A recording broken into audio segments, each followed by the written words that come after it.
La France a un patrimoine unique lorsqu'il s'agit de fromage. Nous avons plus de 1200 variétés différentes, tout aussi exceptionnelles les unes que les autres.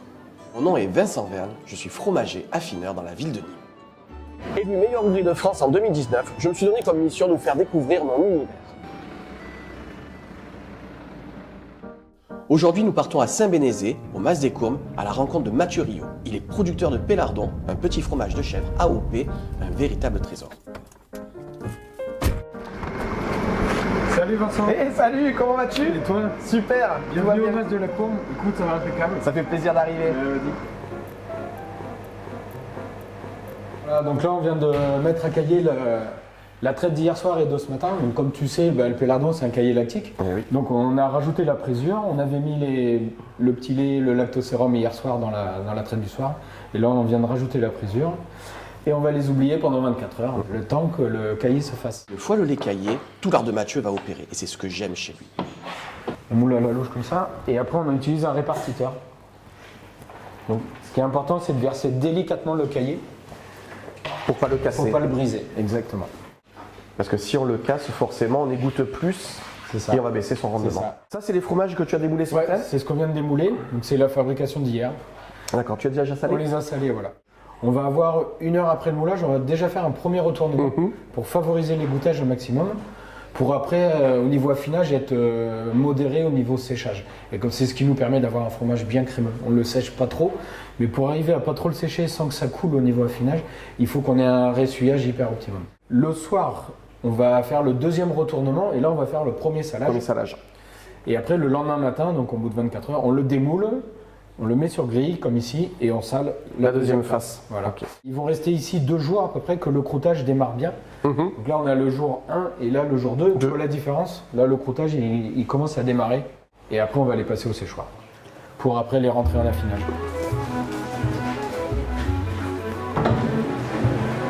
Ah ah ah. Voilà.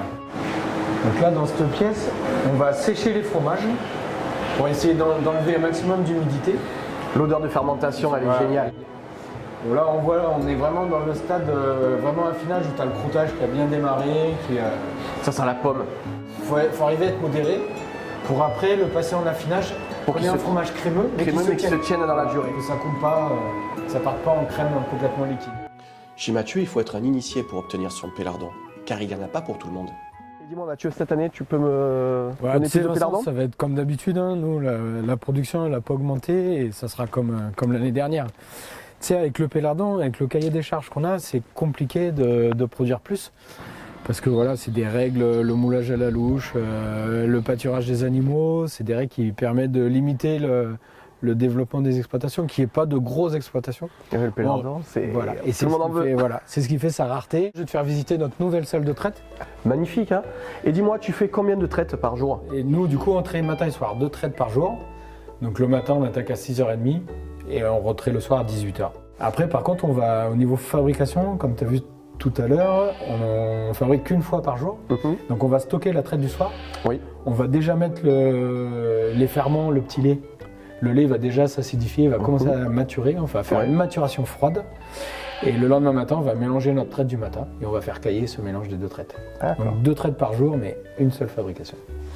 Les chèvres, on les fait pâturer dans les bois, dans les prairies qu'on a tout autour là, de l'exploitation. Non! Droite! D'accord, ouais, parce que c'est une spécificité particulière du cahier des charges. C'est une des contraintes du cahier des charges de l'AOP Pélardon. Les chèvres doivent pâturer au minimum 210 jours par an sur les bois ou les prairies de l'appellation. Et ce qui est génial, c'est que forcément, la végétation est différente selon l'endroit où il y a les exploitations. Et du coup, il y a des goûts complètement différents dans le pélardon. C'est ça. On avait fait une étude, on avait mené une étude avec le syndicat et le pôle AOC Massif Central. Et on avait démontré que dans les herbes fraîches, les arbustes qui sont pâturés par les chèvres, il y a des terpènes, qui est un composé aromatique. Et ce composé aromatique, on va le retrouver au niveau du lait, au niveau du fromage. Pour le pélardon, il ne faut pas n'importe quelle chèvre, seulement les races Saanen, Alpine et Rove. Mathieu doit gérer au mieux son cheptel. C'est lui-même qui élève ses petits chevreaux. Pour moi, il est temps de récupérer une caissette. 12 pélardons seulement. Mais quel trésor! Retour sur Nîmes, dans mes caves d'affinage. Je vais vous faire découvrir comment je transforme cette merveille en fromage d'exception. Les pélardons qu'on a récupérés chez Mathieu, ils arrivent ici, dans la cave à chèvres. c'est là où la magie opère, puisque c'est là qu'on va faire vieillir ce fameux pélardon. Donc, on va faire différents retournements au fur et à mesure des semaines pour développer des goûts. C'est ça le secret de l'affinage, c'est la maîtrise des goûts. On va commencer d'abord par un pélardon jeune, qui va être plutôt un goût noisette, puis petit à petit, le faire vieillir pour qu'il devienne un peu plus sec, encore un petit peu plus sec, et au final, on va avoir différentes palettes aromatiques.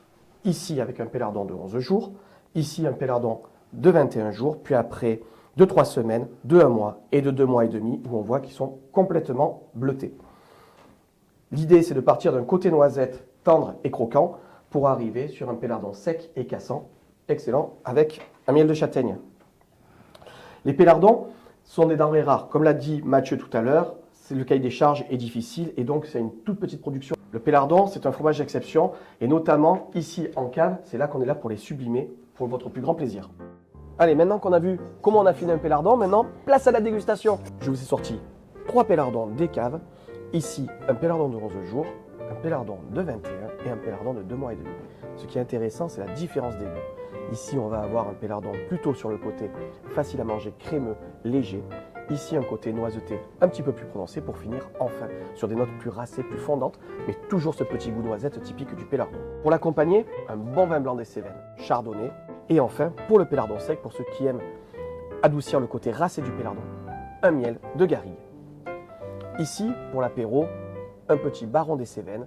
C'est un porc élevé en Cévennes, nourri au gland et à la châtaigne. Et avec le pélardon et ses bons produits, on va passer un super apéro.